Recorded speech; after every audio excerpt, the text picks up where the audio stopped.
In 1971, an entire family vanished from their Arizona home during dinner. The food was still warm, their car was still in the driveway, the lights were on. The front door was wide open. No one saw or heard anything. There were no signs of struggle, no ransom, no trace. For over 50 years, the case went cold. Then one afternoon, I bought a camera for $5 at an estate sale. And inside it was a sealed roll of film that hadn't seen light since the night they disappeared.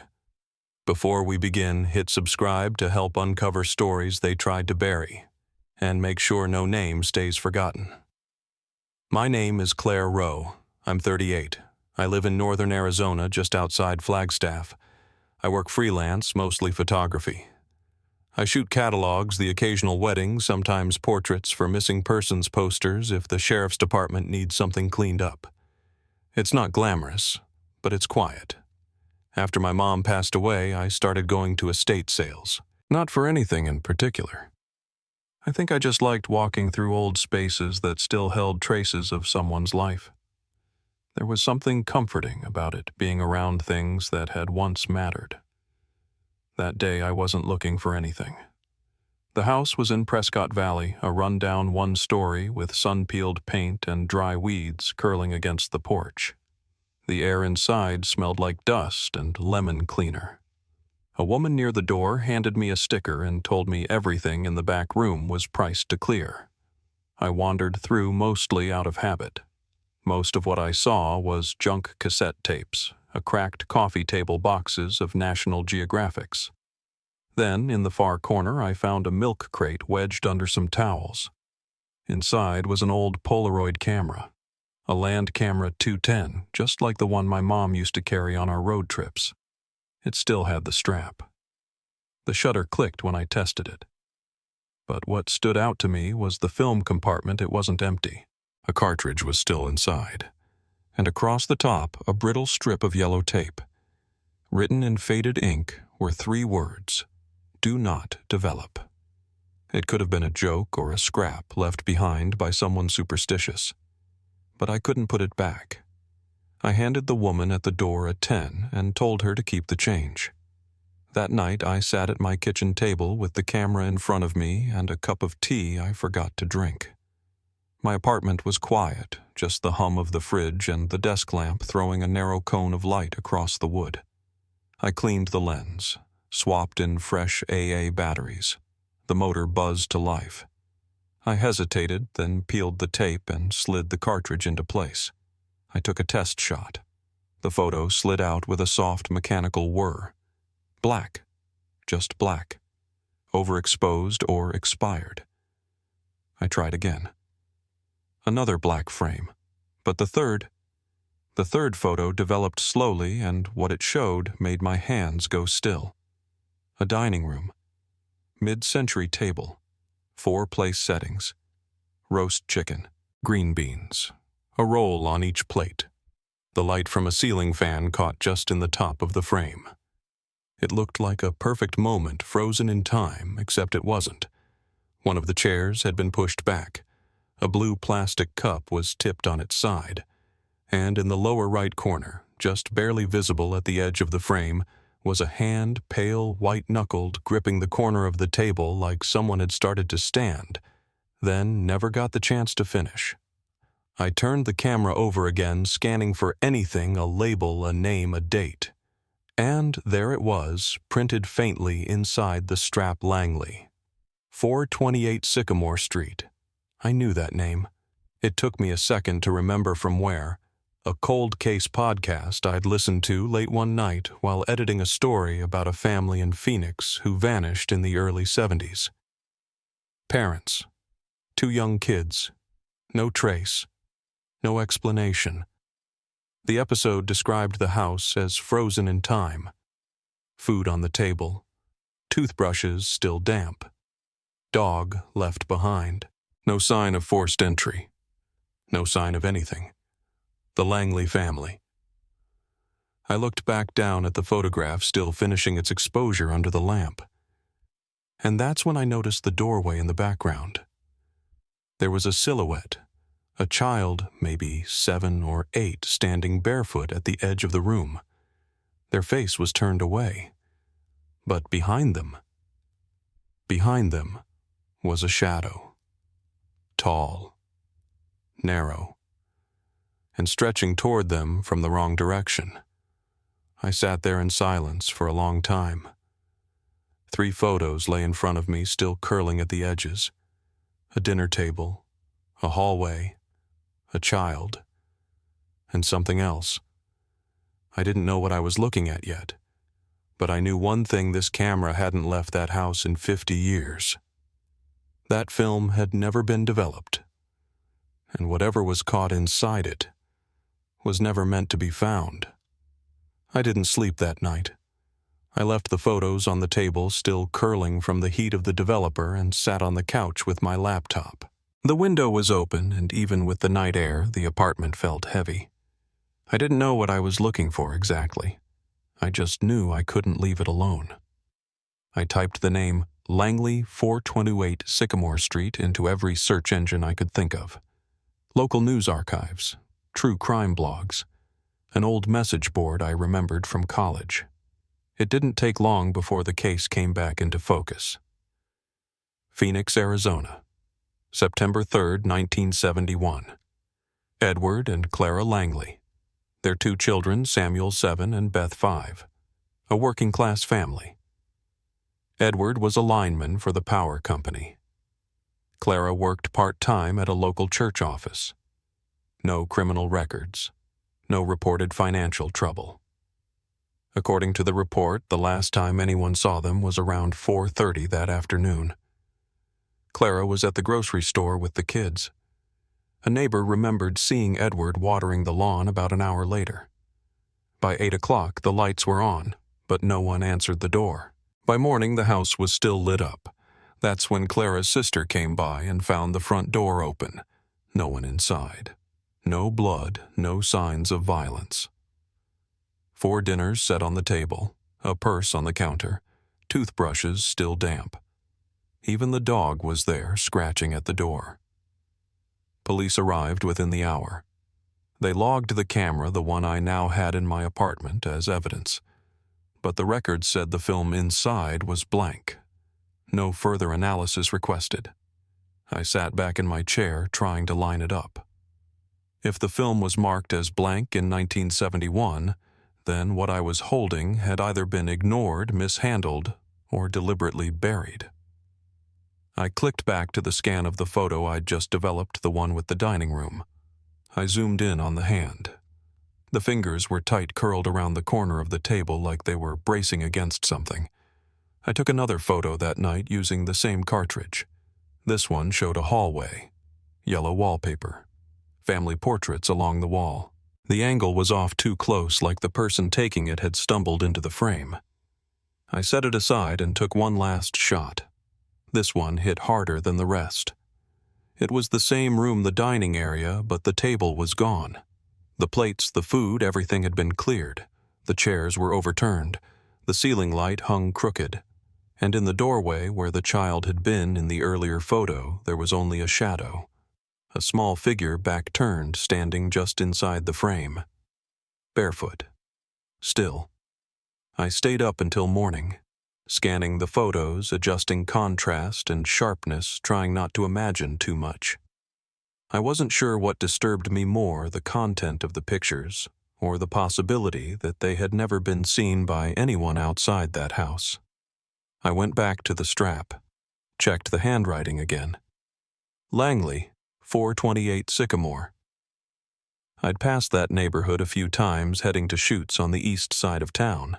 It had changed since the 70s, but the bones of the street were still there.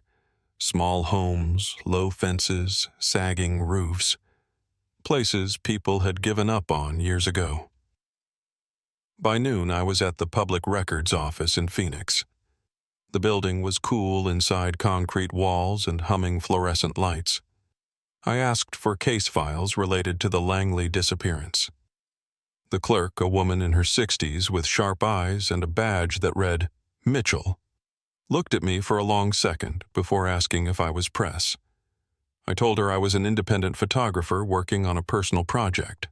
She didn't ask anything else. A few minutes later, she returned with a cardboard box marked Langley, E-Disappearance, 719204. I signed the ledger and took it to a microfilm reader in the corner of the room. The first articles were what I expected. Family vanishes without a trace. Dinner still on the table, but where are the Langleys? Photos showed the front of the house, a police cruiser in the driveway, the same square window I remembered from the Polaroid. Then I found it the official crime scene image of the dining room. Same angle, same lighting, almost identical to the one I had taken the night before. But something was off. In the police version, the edge of the table, the corner where the hand had been, was cropped out. That didn't sit right with me. I flipped through the report, found the log entry for the camera, Polaroid Land Model 210. Film inside appeared exposed, marked inactive, no development requested. It didn't make sense. Even if the film had been fogged or damaged, standard procedure was to test it. Someone had skipped that step, or chosen not to take it. I pulled out my phone and opened my Notes app. I started a timeline when they were last seen, who found the house, what was recorded in the evidence log. Then I made a separate list. Photo 1 dining room, Photo 2 hallway, Photo 3 empty room, shadow at door, subject in third image child, shadow not matching subject. I stared at the photos again, trying not to read into them too much. But the longer I looked, the more I was convinced these weren't just old family pictures. These were taken the night the Langleys disappeared, and the camera hadn't left the house. I needed someone who could help me dig deeper. I called Dominic Tran, a forensic tech I'd met while shooting a cold case documentary up in Flagstaff. He'd done me a few favors before, and he didn't usually ask questions. When he picked up, I asked him to run a name, Raul Drios. It had come up in one of the old property transfers tied to 428 Sycamore, a trust that had bought the house in the early 80s, long after the case had gone cold. There was silence on the line. Then Dominic asked if I was sitting down. He told me there was no record of that name in any public state database, no driver's license, no arrest, no DMV, no voter reg. The only thing that came up was a property transfer from the county to something called Desert Willow Holdings, a shell trust. Raul Drios was the trustee on file. The house had been repossessed, then sold to the trust 2 layers of removal from the original crime scene. And the man listed as lead detective on the Langley case back in 1971, Vernon Drios. Same last name. The next image I pulled up was the mirror photo, the one with the child in the doorway and the tall figure behind them. I zoomed in to the top right corner where the hallway mirror had caught a bit of reflection. Something small, almost unnoticeable unless the light hit just right. There was another face in the mirror. Not the child. Not the figure. A third person. They weren't moving. They weren't looking at the lens. They were watching. That was the moment I realized the photo hadn't just captured the room. It had captured someone watching from just beyond the frame, and whoever had taken that picture hadn't been alone. I waited until the next morning before calling anyone. I thought maybe with sleep the pictures would feel less immediate, like I'd misread them in the dark or let my imagination fill in too much. But when the sun came through the window and touched the edge of the prints, they looked the same. The hallway, the child, that face reflected in the mirror like it had been waiting. I didn't go to the police first. I've done work with them in the past, portrait restoration digital scans. I know how it goes when someone walks in with a story that doesn't fit the file. I didn't want to start by handing over a box of old film and getting dismissed before they even looked. So I drove back to Phoenix and went to the public information desk at the main precinct. Asked to speak to someone about a cold case. A detective in his 40s, sharp suit, clean haircut, came out and introduced himself as Morales. He brought me into a small side room with a metal table and 2 chairs. I laid out 3 of the photos, nothing enhanced, just the raw prints. He looked them over quietly, asked me where I got them. I told him about the estate sale, the sealed film, the camera labeled Langley. Then I told him about the case file, the photos logged as blank, the missing property chain. I said I believed these images were taken the night the Langley family disappeared, that one of the photos might show a second person in the house, maybe even a third. That was the first time he stopped writing. He folded his hands and said something I already expected. These are compelling but not verifiable. Then he asked if I had documentation, proof the camera was theirs, proof the cartridge hadn't been tampered with, proof the photos hadn't been staged. I told him no. That's what I was trying to find. He nodded once slowly, then said, "Even if these are genuine, the statute on evidence collection from private property, especially unsupervised, is tricky. We can't move on photographs alone." I asked if I could speak to someone from the original investigation. He told me most of them had retired. The detective on record, Vernon Drios, died in the 90s. Case was reassigned several times before being shelved completely. Nothing new had surfaced since 1983. He slid the photos back across the table. Told me I was welcome to submit them formally, but the process could take months. Best case, he said, they go to archives. Worst case, they disappear again. He didn't say it unkindly, just plainly. I left them with him anyway. Scanned copies only. That night I posted to a forum I hadn't used in years. A cold case message board where former journalists, archivists, and hobbyists passed around theories and notes. I uploaded cropped watermarked versions of the 3 photos. I kept it simple, just a brief caption. "Has anyone seen these before? Recovered from a camera linked to the Langley case." I didn't post my name. I didn't say where I found them. I left an email that bounced through 3 layers of redirection. Then I waited. 2 days later, I got a message from a user called IceOpen1976. No greeting. No questions. Just this. I lived near Sycamore Street. I knew the Langleys, and I know that house was never empty. If you're serious, meet me. Public place. Daylight only. He left an address, June's Breakfast House, just off I-17, and a time 10:30 a.m. the following day. It wasn't far from where the house used to stand. I drove out early, sat in the parking lot with my camera bag on the passenger seat. Thought about turning around, then went in. The diner was clean, but old. Linoleum floors, faded booths, ceiling fans ticking above the tables. At exactly 10:17, the front door opened and a man in his mid-50s walked in.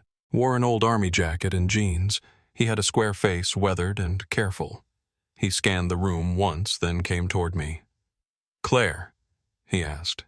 I nodded. "Your eyes open." He nodded back. "Name's Tom Bell. Used to live 3 doors down from the Langleys, back when I was a kid." He slid into the booth across from me and didn't say anything for a while. I didn't press. When the waitress came by, he ordered black coffee. I did the same. Once she left, he spoke. "I remember that night," he said. "September 3rd. I was 10. I was in the backyard looking for our cat. Our fence backed up to theirs. I saw someone through the Langley's sliding door. Thought it was Edward at first. But when the porch light hit him, it wasn't. I asked what made him sure. He looked down at the table, then said, 'It's hard to explain. He moved wrong, slow like he didn't know how he was supposed to stand. He turned off the light, then the whole house went dark. After that, nothing.' I asked if he told anyone. 'My dad,' he said. 'He said I was imagining things, said they probably went on vacation.' When the police came, Tom told an officer what he'd seen. The man smiled, patted him on the shoulder, and said, 'You've got a vivid imagination.' After that, nobody asked again. I pulled out one of the scans, the one with the mirror, and slid it across the table. He stared at it for a long time, then tapped the reflection. 'That's not inside the room,' he said. 'Look at the line of sight. The mirror sits flush with the hallway trim. That person's behind it.' I said, 'Behind the wall?' He nodded. 'There's crawl space behind there. I remember my dad helped do plumbing work for the Langleys in '70. That mirror isn't just decoration, it's a panel. There's room behind it. Not much, but enough. I looked at the scan again now with new eyes. That face in the corner, it wasn't a reflection. It was a person standing in a gap behind the wall, watching through the glass. Tom took a long sip of his coffee, then said something I hadn't expected. After the family disappeared, people saw lights on in that house at night. Long after the cops stopped going. Some folks said it was squatters, but others, they said it was someone coming back. I never saw him again, but I never forgot that shape. Big shoulders, still like he was listening. I asked about Vernon Drios, the detective. Tom's expression darkened. He was in that house more than anyone, showed up at odd hours. People said he used to park 2 blocks away and walk up through the alley like he didn't want to be seen. After the case went cold, he stopped coming. But the house never felt right. He looked out the diner window, then back at me. I don't think he was working alone. I think someone was living in there. Maybe still is. He didn't say it to scare me. He said it like someone who's carried something for a long time. When I left, he handed me a folded piece of paper. It was a rough diagram, the layout of the Langley house. He marked the hallway, the mirror, then drew a small X behind it. "Start there," he said. Back at home, I set the paper beside the photographs, opened my recorder, then said aloud, "If the house wasn't empty, then someone has been inside this whole time, and someone's still watching." I didn't know yet what I'd find if I went back, but the map was clear, and the photos hadn't lied. I didn't leave the apartment the next day. I kept telling myself I had things to do, edit a batch of portraits, return a call from a client in Sedona, but I didn't move from the table. The 3 Polaroids lay in front of me, now slipped into clear archival sleeves like they were evidence from a scene that had never been investigated properly. And maybe that's exactly what they were. The 3rd photo kept pulling my eyes back, the one with the child in the doorway. Their back was to the camera, barefoot head slightly turned, but not enough to see their face. Behind them, the figure. Not a smudge, not a trick of shadow. A tall, rigid shape caught mid-step just far enough back in the hallway to look out of place. The arms hung strangely at its sides. The proportions didn't feel right.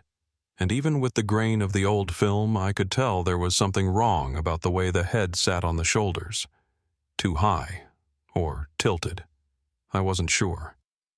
I brought out my magnifier and angled the desk lamp lower.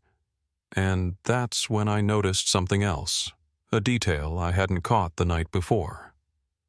In the hallway mirror up near the corner of the frame, there was a reflection.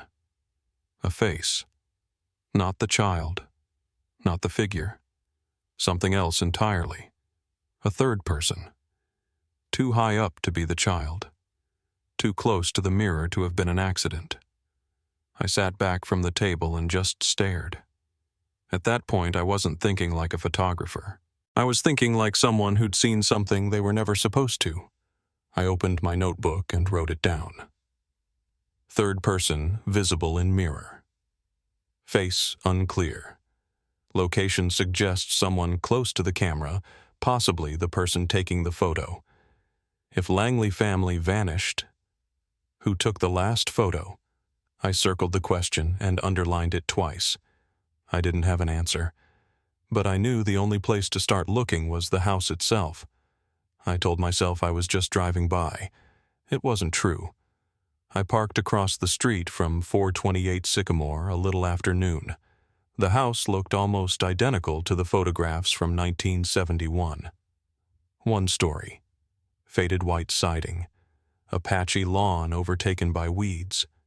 The front porch sagged slightly and the screen door hung crooked just like it had in the police photos I'd found on microfilm. A rusted sign on the fence read, "Bank owned. No entry without agent." I walked the sidewalk once slowly, then checked the side gate. It was unlatched. I slipped through. The backyard was worse.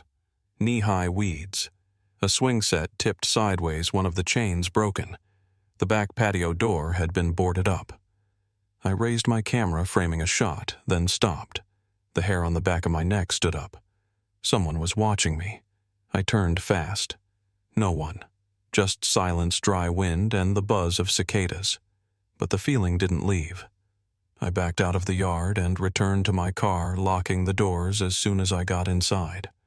I sat there for a while, then looked back at the house one more time. A curtain on the front window moved. Not a lot, just enough to part the fabric. And behind it, there was a face. Pale, round, not quite visible, but there. It wasn't pareidolia. It wasn't the light. I zoomed in with my lens and took one frame, then left. Back at my apartment, I uploaded the photo and enhanced the shadows. A child. Not Beth Langley. Not from the original pictures. Someone else entirely. A girl, maybe 10 or 11. Eyes wide, nose nearly pressed against the glass. She wasn't frightened. She looked still, like she'd been standing there for a long time. I wrote it down. Girl in front window, not accounted for. Who is she? Why is she inside? I circled the entry and stared at it. If the house had been vacant for decades, if it was really boarded up and sealed the way the records claimed, then who had I just seen? And why hadn't anyone else? Later that night, I logged into an old cold case forum I used to read during college. I made a new post. Anonymous. I included low-res watermarked crops of the 3 photos. I didn't say where they were from, just that I'd come across original undeveloped Polaroids connected to the Langley disappearance. Then I asked, had anyone ever tied the case to a detective named Vernon Dreyfus? I didn't expect anything, but by morning, I had a message in my inbox. The username was EyesOpen1976. All it said was this: I grew up near Sycamore Street. I knew the Langleys. I also knew Vernon. You're not wrong to be digging, but be careful. People have tried before. A local reporter in '85, a student from the university. One left town, one stopped writing and never responded again. This isn't a story, it's a burial site. I can meet you, but only in public, and only during daylight. I sat at my desk and stared at the message. Then I typed back, name a place. We met at a diner on the east side of Phoenix, the kind of place that hadn't changed its booths or menu since the late '70s. Vinyl seats cracked with age, a glass cake dome on the counter that hadn't seen a fresh pie in weeks. I got there early, sat facing the door, camera bag beside me, recorder in my coat pocket, switched on but tucked low. The woman who walked in didn't introduce herself at first. She just slid into the booth across from me, ordered a black coffee from the waitress, then looked me in the eye and said, "You shouldn't be doing this alone." She told me to call her Ruth. Mid-50s, sharp voice, plain clothes, not interested in small talk. She'd grown up 5 blocks from the Langley house. Said her brother went to school with Sammy. I asked how much she remembered.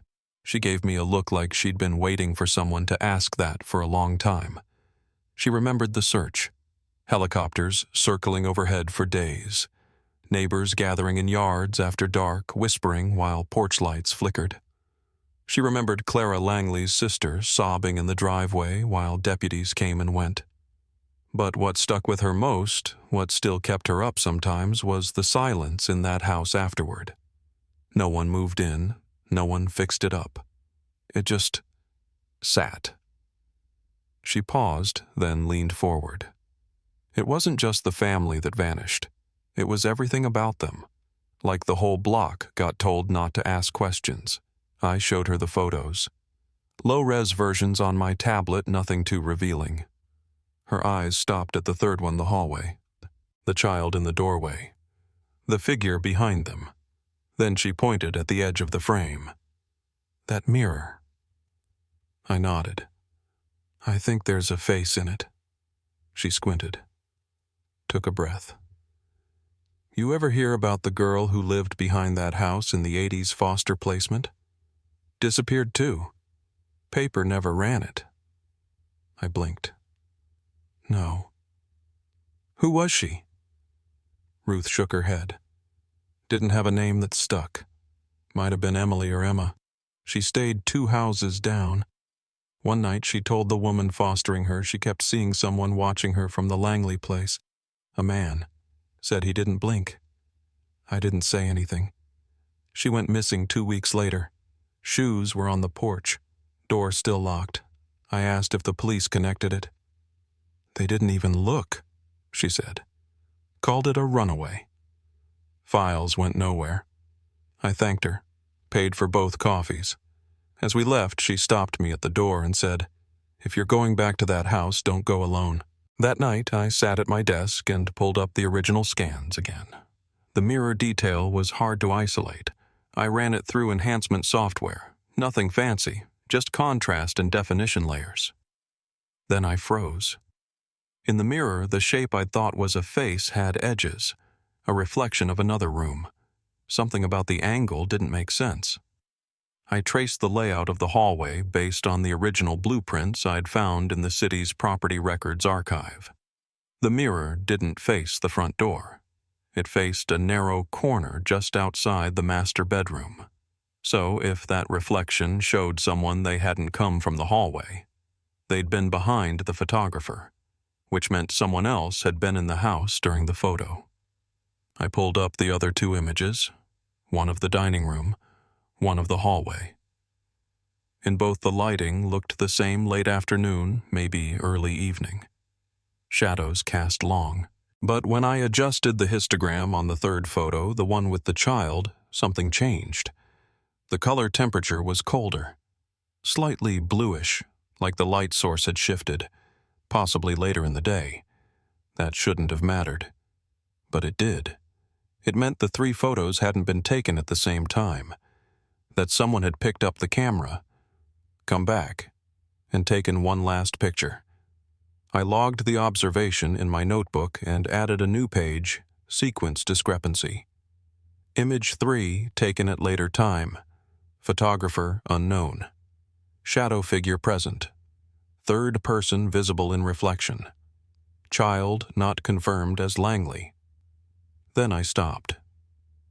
Because that part, the child, something had been bothering me for days. I'd assumed it was Beth or Sammy, but the height was wrong. The posture too still. The clothing, long sleeve skirt hemmed at the knee, didn't match any of the known family photos. I pulled the scan into my editing program and overlaid a measurement grid. Based on the door frame and proportions, the child was likely around 4'10". That would place them at 10 or 11 older than Beth, younger than Sammy. Which meant the child in that final photo might not be part of the Langley family at all. And if that was true, someone else had been there.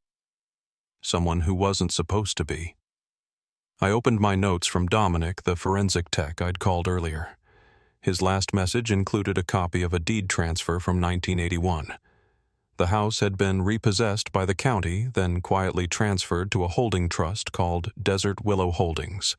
The trustee listed was R. Dreyfus, same surname as Vernon Dreyfus, the original detective who'd handled the Langley case. Dominic had run a secondary search, found no birth records, no death certificate, no tax returns for Raoul Dreyfus, just the trust formed in early '81, dissolved 2 years later. No trace after that. If Raoul Dreyfus didn't exist on paper, then who'd signed that deed I called Dominic again? Told him to cross-reference the original evidence log from the Langley house, see if the Polaroid camera ever had chain of custody beyond initial intake. He called back an hour later. I found something, he said. You're gonna want to sit down. The original camera had been logged under case number 719204. The report listed it as non-evident, film marked as blank. But the signature that closed the entry, the one that dismissed the film as irrelevant, belonged to Detective Vernon Dreyfus. It was dated October 2nd, 1971, just under a month after the family vanished. I asked Dominic to send me a scan. He did. I opened the file. The handwriting was careful, deliberate, and in the corner of the form, barely visible in pencil, a note: "Do not file. Send to RD." I stared at it for a long time. RD, Raoul Dreyfus, who never existed on record but somehow had access to a missing family's home, a real estate transfer, and the last surviving artifact from the scene. That night I didn't sleep. I pinned the third photo to my wall. The child's shadow stretched toward the figure behind them, but in the mirror, just beyond the blur, I could now make out something else. A shape that hadn't developed before. A hand, thin, almost skeletal, gripping the edge of the frame. I turned off the light, closed my laptop, and sat in the dark. I was starting to think someone had stayed in that house long after the Langleys were gone, and maybe they'd never left. The Langley house was still listed as condemned, but nobody checked it. No new boards, no caution tape. The side gate was bent open like it had been forced once and never repaired. It had rained the night before, and my boots left clear tracks in the soft dirt as I stepped through. I waited until just past sunrise, low enough light to avoid attention, but bright enough to see what I was walking into. I had Ruth's diagram folded in my jacket pocket. She'd marked the hallway mirror, the one from the third photo, and behind it a shallow space. Crawl width, maybe 3 feet deep. Look behind the trim, she'd told me. They covered it in '74, but it's still there. I didn't go through the front. The lock had been changed, and I didn't want to break it. The back window, though, off the laundry room was already cracked open. I hadn't left it that way. I waited. Listened. Nothing.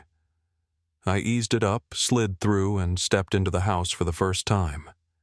It didn't feel abandoned. Not exactly. More like suspended.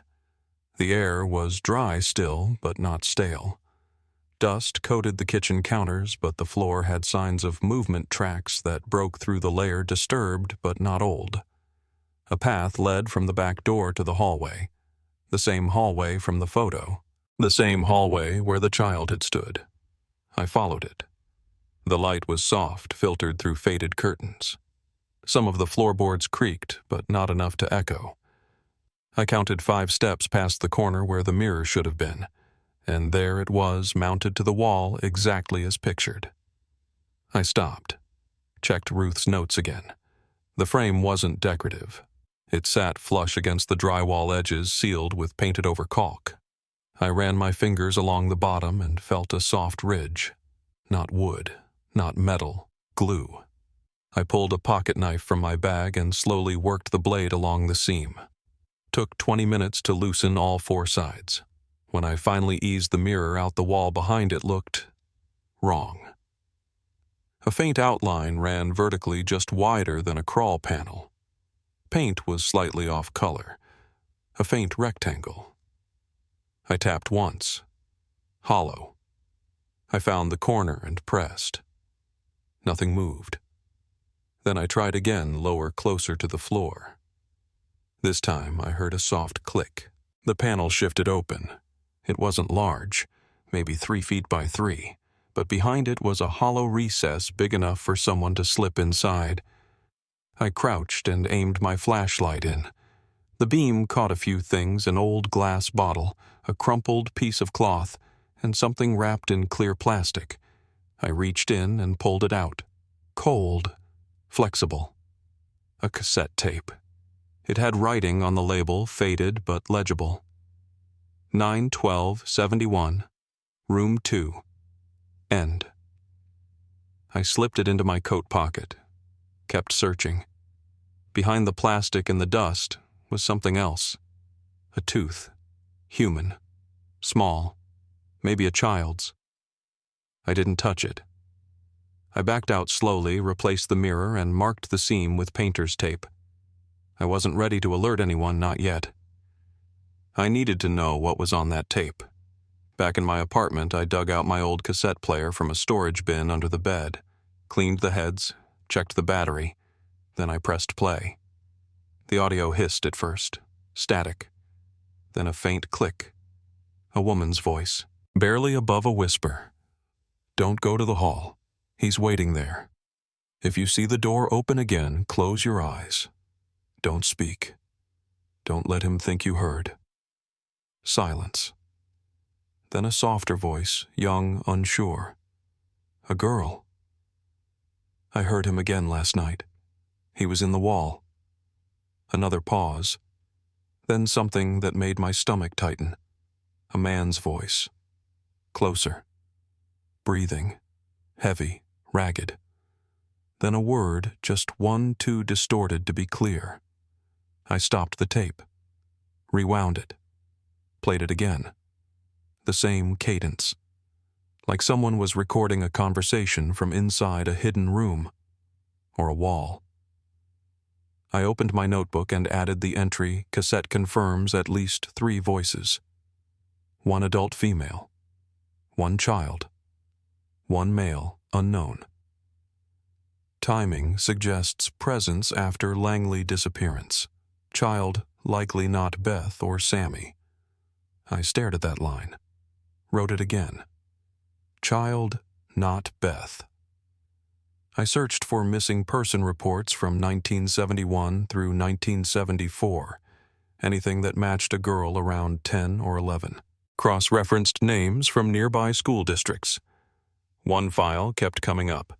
Emily Madsen, last seen 1973. Foster placement. Lived 2 blocks from Sycamore Street. Report closed as runaway. No follow-up. Emily. That was the name Ruth had mentioned at the diner. I opened the Polaroid, the one from the window, compared it to a scanned school photo attached to Emily's file. Same chin, same ears, same wide eyes. The girl in the window wasn't Beth Langley. She was Emily Madsen, and she hadn't been dead in 1971. She was alive. She'd come back, maybe more than once. I picked up my phone. Called Dominic again, told him everything softly, steadily as I wrote it out in parallel.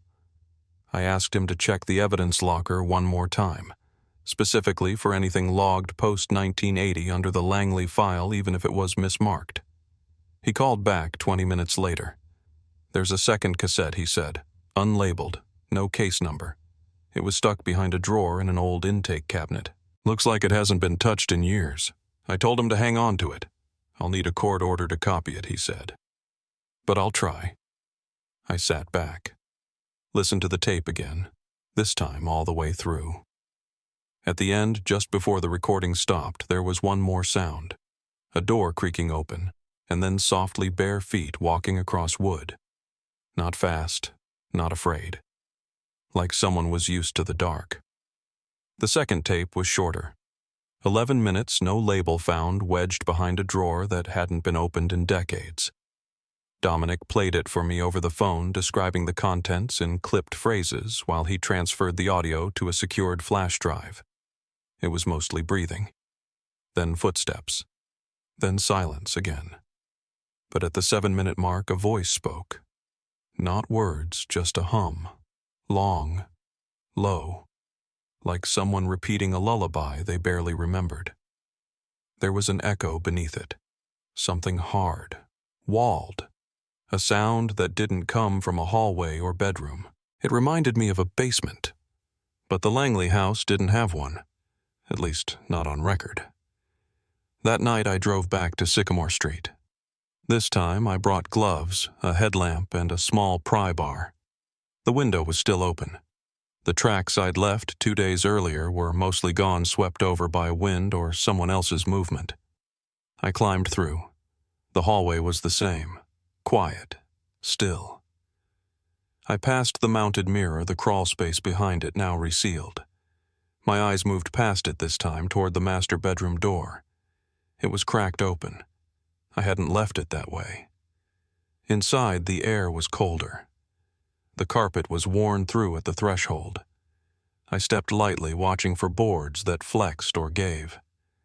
The light from my headlamp traced the corner's bare walls, a toppled dresser, fragments of glass across the floor, like someone had shattered a bulb and never swept it up. But near the back wall, just past the corner of the room, the floor changed. A different texture. Not wood, something artificial. I knelt and brushed away the dust. Plywood, cut to size, laid into the original floor. I tapped twice. It echoed. There wasn't a handle, but I found a shallow recess near the edge. I set the pry bar, pushed gently. The board groaned, then lifted. Below was a square space, maybe 6 feet deep, just wide enough to stand in. Walls lined with soundproof foam stained dark with moisture and time. A chair, a rusted light fixture, and a camera mount, still bolted to the far wall. I dropped in. The floor felt tacky under my boots. I kept the light steady. The foam had been stapled in layers, and most of it was rotting. In the corner behind the chair, something metallic glinted. A tape reel. 2 of them, untouched. No labels, no boxes, just left behind. I didn't take them. Not yet. I just stood there, listening, breathing in a place not meant to be found. There were scratch marks on the inside of the door. Thin ones. Repetitive. Not frantic, but regular, as if someone had passed the time by carving into the wood. Not to escape, just to mark that they were still there. I climbed out and resealed the hatch. Marked it in my notes. Hidden chamber beneath master bedroom. Recording equipment. Signs of occupancy. 2 reel tapes present. Room not on house blueprints. Then I added a question I hadn't wanted to ask out loud. Was this built before the Langleys disappeared? Back home? I called Ruth. She answered on the second ring. I found the room, I said. Her voice dropped. So, it's real. It was under the bedroom. Soundproofed. Wired for audio. She didn't speak for a few seconds. Then, that's where they kept her. I knew it. I knew she didn't just run away. I asked her what she meant. She told me about Emily again. The girl with the wide eyes always staring past people like she was watching for someone behind them. She'd said odd things. That someone was living in her wall. That he didn't move when he breathed. That sometimes she'd hear him humming through the floor. Her foster mother thought she was making it up. But Ruth remembered something else. A day in late '73 when Emily didn't show up for school.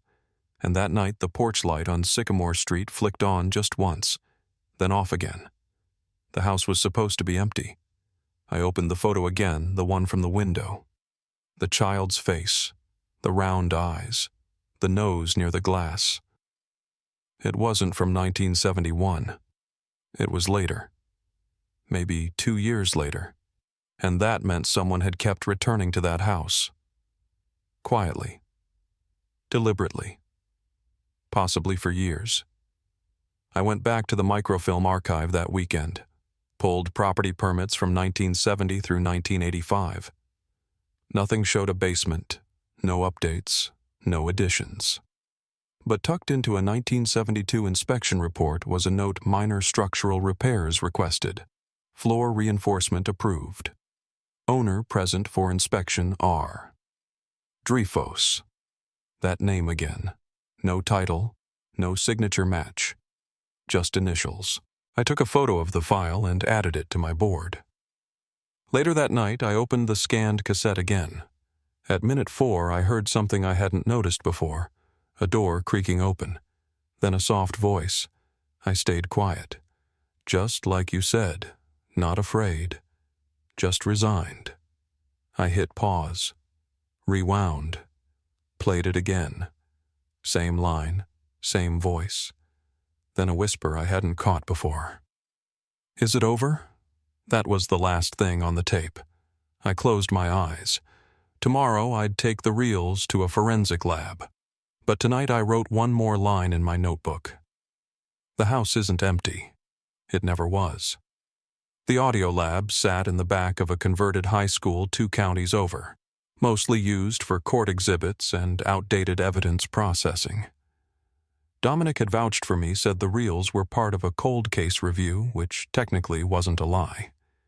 The technician's name was Cole, mid-50s, precise patient.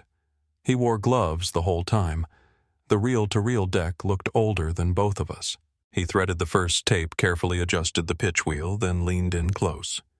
"You might want to sit," he said. I pulled a chair next to him and kept my recorder running. The sound started faint, just a low hum, like vibration through a vent. Then a knock, paused, then another. It went on like that for almost 2 minutes. Then the tape crackled and a voice came through. The girl again. "Emily."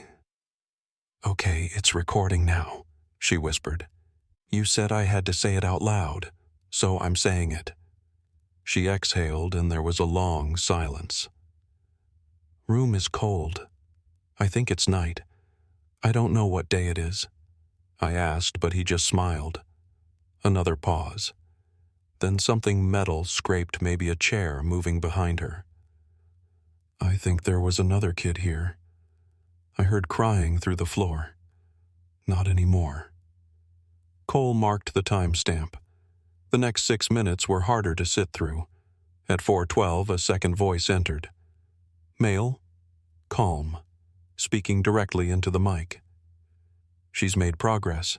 Sleeps through most nights. We'll reduce noise stimulation and see how she responds." Then, subject 2 was unresponsive. Removed on Saturday. I gripped the edge of the table. At 7:30, the girl's voice returned, this time barely audible. "He says I'm lucky that the others didn't get this far." A small sound followed, could have been her shifting or crying, then something sharp metal again, like scissors or a knife being dragged across tile. At 9:11, she said something I wrote down word for word. "If I'm not here next time, the mirror goes both ways." The reel ended with static. Cole rewound it silently, logged the audio file, and looked over at me. "There's more on the second one," he said. "But you might not want to hear it alone." I nodded. He loaded the second tape. This one started with silence. Nothing for the first minute. Then static. Then a click. The male voice again. Test 3 initiated. Basement room operational. Entry through floor hatch remains stable. Subject conditioned to respond to coded knocks. 2 short, 1 long. He repeated the pattern twice. Then silence again. At 3:22 the girl spoke, but different now. Her tone was flat, trained. "Knock, knock, pause, knock," she whispered. "Means it's safe." Then another voice. Not the man. A boy. "You're not supposed to talk," he said. She answered. "You're not supposed to listen." The tape hissed louder, like the mic had been moved. At 6:08, the man's voice returned, angrier this time. "You made contact. That breaks the rule." Then a sound I don't have words for. A sharp breath. Something falling. Then nothing. Just the reel spinning. I stopped the playback myself. Cole didn't say anything. Just turned off the deck and slid both reels back into their sleeves. I labeled the files, thanked him, and stepped outside. It was dark already. I sat in my car and opened the recorder again. Replayed just the final line from Emily. "The mirror goes both ways." I drove back to the Langley house that night. I didn't go in. Just sat across the street, engine off, watching the outline of the house through the windshield. Something about it felt different now. Not haunted, just unfinished. Like a sentence someone stopped writing. The next morning, Dominic called. He'd been looking through police archives from the 1980s, and one file had just come in through transfer. Box labeled Unresolved Juvenile Interviews, 1982. Inside was a statement handwritten unsigned. It described a boy, 8 or 9. Said he used to hear soft knocking through his bedroom floor, but only at night. That a girl's voice told him stories about being cold about someone watching her through a mirror. He said his parents didn't believe him. That the knocks stopped after one night when the light outside came on and never turned off. The address listed was 2 blocks from the Langley house. Same year Emily vanished for good. Dominic scanned it and sent me a copy. The child's name wasn't listed, but the handwriting matched another file I'd seen weeks earlier, an anonymous intake form from a group home in '84. The initials were EM. I think Emily made it out. At least once. And I think someone helped her. That night, I listened to the full tape again. Both reels start to finish. I closed my eyes and followed every sound, every breath, every scrape of a chair, every whisper that didn't feel staged. At 14:06, just before the end of the second reel, a line came through so faint I almost missed it. I'm not gone. I'm waiting. You're close. I didn't sleep after that. The Langley house has since been reboarded. No official reopening, no warrant filed. Dominic said the DA won't pursue unless we get a name or a body. But there's something still there, not in the walls, in the silence between them. I went back to the house one last time, not to break in, not to find anything new, just to stand outside on the sidewalk and listen. The boards were back on the windows. The city had tagged it for demolition, but the date kept getting pushed. People didn't want the job. Maybe they heard what I heard. I stood there for close to 20 minutes. No sound, no movement. Just that quiet pressure in the air you feel when something's watching back. I thought about the tapes. They were now logged, sealed, handed off to Dominic. The DA still hadn't filed, said it wasn't enough for a charge. No living suspect, no body, no confession, just fragments. But Ruth called me 2 nights ago. She said she found something. A letter. It had been wedged behind an old wooden beam in her family's garage, addressed to nobody, just written in small, careful print. The ink faded but legible. 3 pages. The last line read, "Tell her I didn't forget." I heard her knocking. I just didn't know how to open the door. We think it was from the boy, the one from the second tape, the one who grew up 2 streets away and never said anything until decades later. Maybe he kept that secret his whole life. Or maybe he spent every year trying to make sense of it, trying to forget what he heard, trying harder to remember. We'll never know his name, but the words match the voice, and that means someone tried. Someone on the other side of the wall listened. The Langley house will be torn down eventually. The crawl space, the tapes, the mirror, it'll all go. But that doesn't mean it disappears. Ruth and I are working on a record now, not just for Emily, but for all the names connected to that address. Foster placements, missing reports, anonymous tips that were dismissed. We're putting them in one place, nothing big, just a file someone can open so it doesn't get buried again. I still think about that second tape. The last thing she said. You're close. I don't know if she meant me, but I know there was a girl in that house. She was real. She was trapped, and she tried to tell someone. Now someone did hear her. If you're listening now, that means you did too. Thank you for staying with this story. If it stayed with you, consider sharing it so no name gets left behind.